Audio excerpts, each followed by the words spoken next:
Welcome to the layer-by-layer overview of Psalm 29.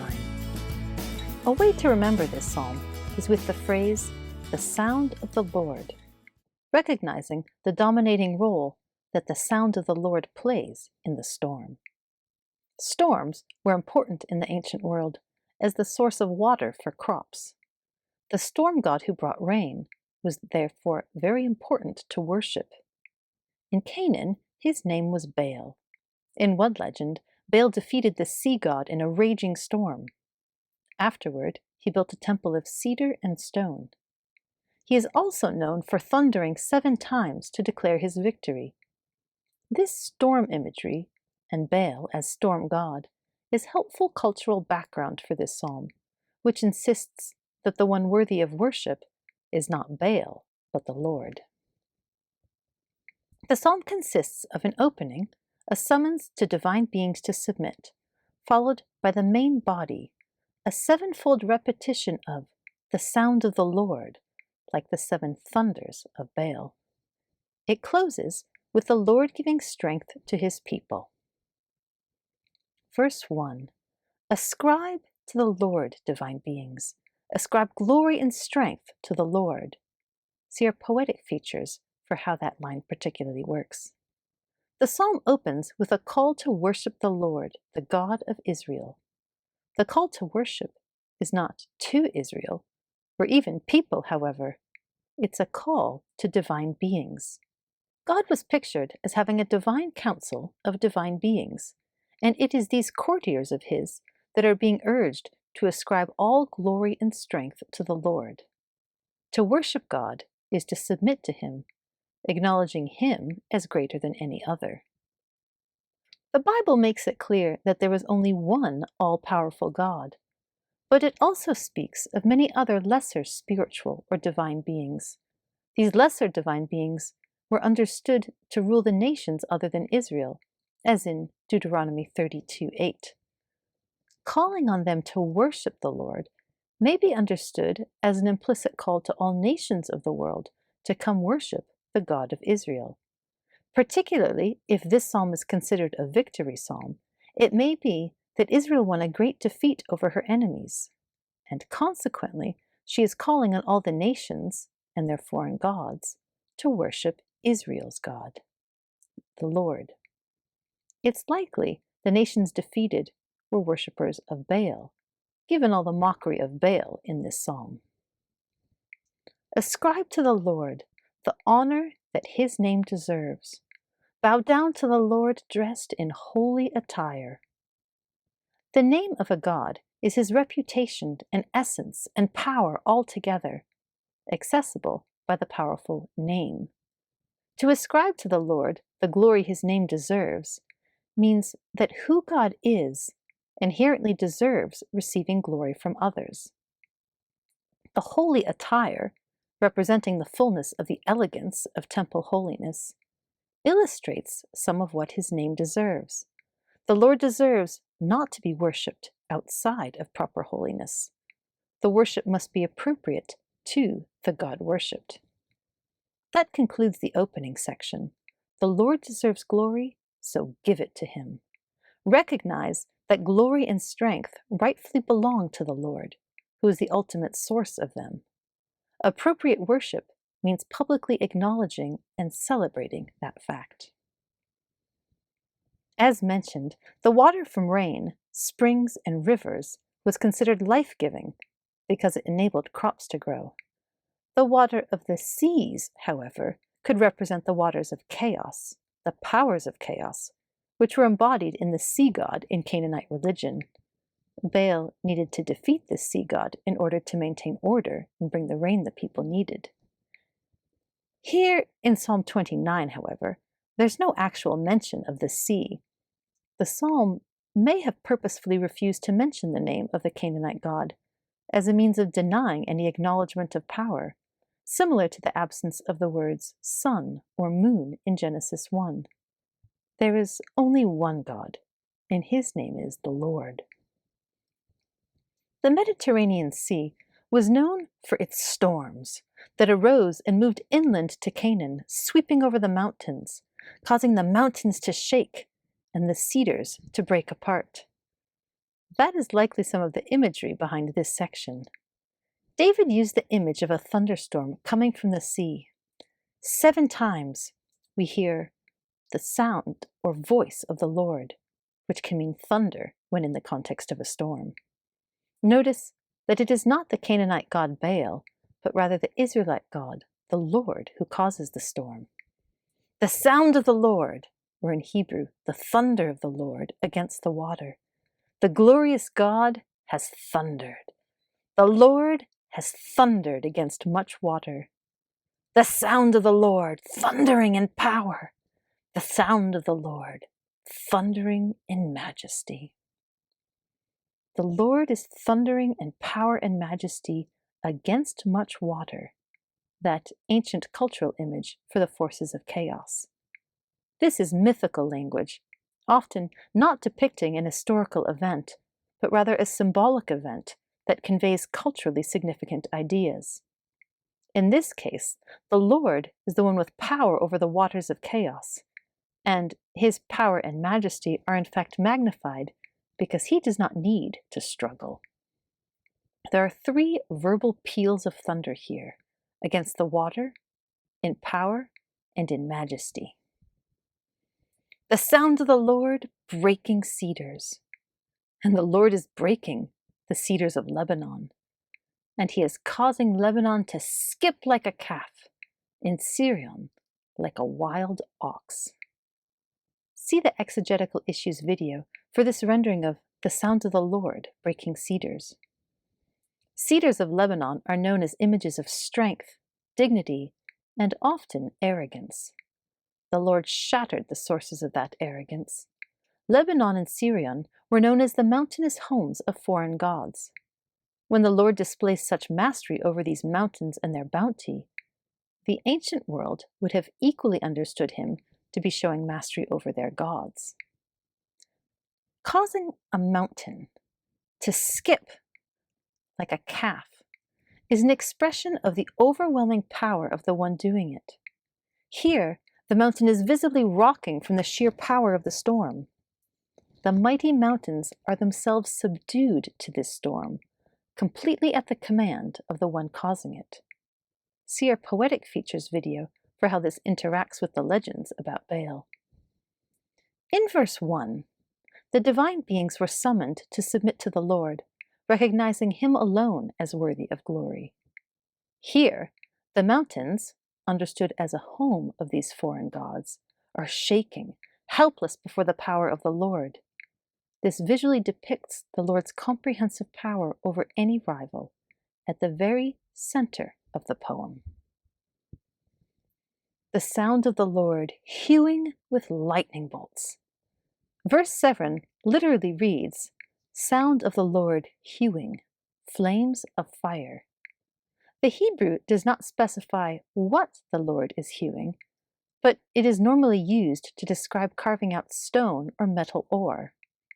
We understand it here as the sound of the Lord hewing stone. The flames of fire are likely lightning bolts, such as those depicted in Baal's hand in many images. The meaning of the verse would then be the sound of the Lord hewing stone by means of lightning bolts. The poetry describes the Lord as using lightning bolts for his pickaxe to hew out stone.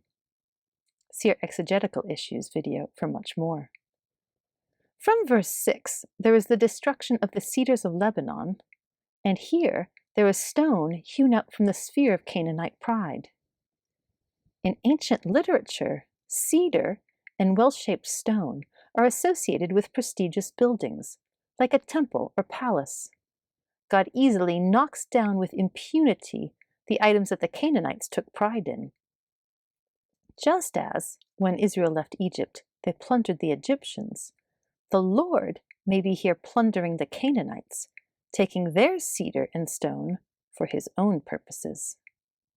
The divine beings, the foreign gods who lived in the mountains, are terrified by breaking up cedars and stone.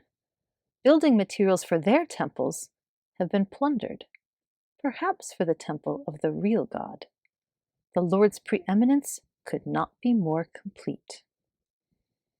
The Lord's voice causes the wilderness to tremble.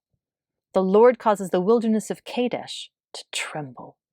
The Lord's voice causes fallow deer to give birth, and it strips forests.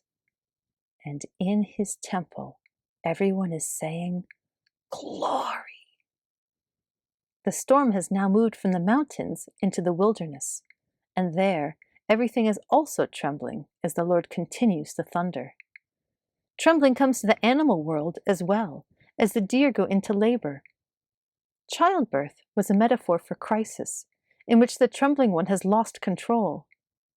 Here, it helps complete a picture of creation physically and perhaps forcibly surrendering to the Lord's power in the storm. The forests even tremble to the point of the leaves falling off, so it is stripped bare. See our Poetic Features video for how this may also be mocking the Asherah poles used in Canaanite worship. The climax of the poem arrives when the Lord finally receives the worship previously commanded. In the temple, already hinted at with the cedars and stone, the divine beings now call out exactly as they were commanded in verses 1 to 2, ascribing glory to the Lord alone. The poetry plays with many of the cultural ideas we find in the Baal stories, but the effect is always to attribute glory and strength to the Lord alone, not to any foreign gods. The poem itself is thus a model for what the divine beings are also supposed to do: acknowledge that all glory and strength belong to the Lord alone. If the poem stopped here, it would be a powerful display of the Lord's power in the storm, which then brought him glory in his temple. It does not stop with the Lord receiving everything himself, however, which becomes important.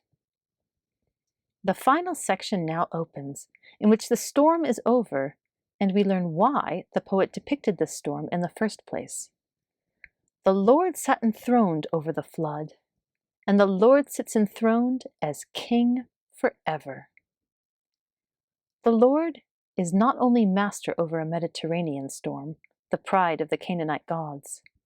He was master, king, over the flood itself, a storm infinitely greater than anything Canaan had known.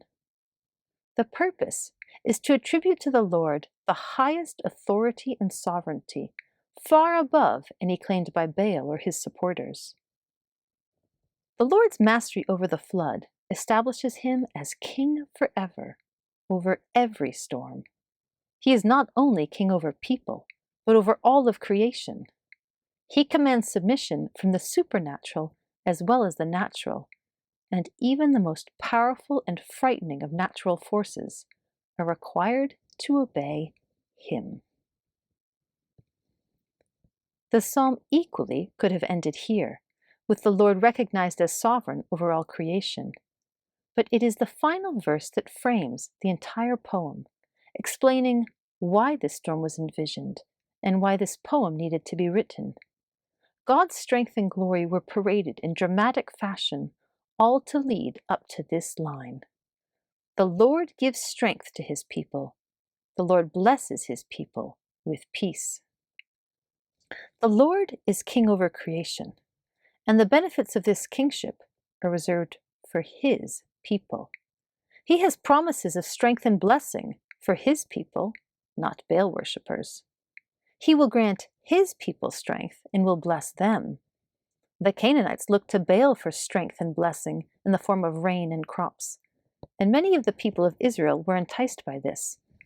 But throughout this psalm, it is specified that the Lord delivers the strength and blessing, so one must be one of his people in order to receive these blessings. The storm highlighted God's strength and glory in order to remind his people who he is and what he has to offer them.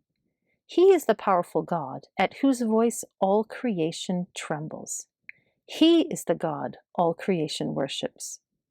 And he is the God who fulfills his role as king, taking care of his people, providing them with strength and blessing. The implication is that Israel, God's people, need equally to fulfill their own role, to recognize the Lord and not Baal as provider of everything good, and to worship Him alone. And now, Psalm 29 in its entirety. A psalm by David. Ascribe glory and strength to the Lord, divine beings. Ascribe glory and strength to the Lord. Ascribe to the Lord the glory that His name deserves. Bow down to the Lord, dressed in holy attire. The sound of the Lord against the water. The glorious God has thundered. The Lord has thundered against much water. The sound of the Lord, thundering in power. The sound of the Lord, thundering in majesty. The sound of the Lord, breaking cedars. And the Lord is breaking the cedars of Lebanon. And He's causing Lebanon to skip like a calf, and Syrian like a wild ox. The sound of the Lord, hewing with lightning bolts. The Lord's voice causes the wilderness to tremble. The Lord causes the wilderness of Kadesh to tremble. The Lord's voice causes fallow deer to give birth, and it strips forests. And in His temple, everyone is saying, Glory! The Lord sat enthroned over the flood, and the Lord sits enthroned as King forever.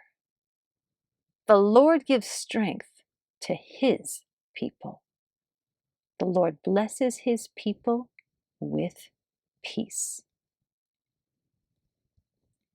This has been the overview video for Psalm 29. Our aim is to present a single, coherent interpretation of the psalm. Our exegetical issues video discusses other scholarly views, and our poetic features video explores the distinctively poetic nature of the psalm. All these videos are offered free of charge, thanks to the generosity of our donors. Please visit us at cdbr.org to learn more. Thank you.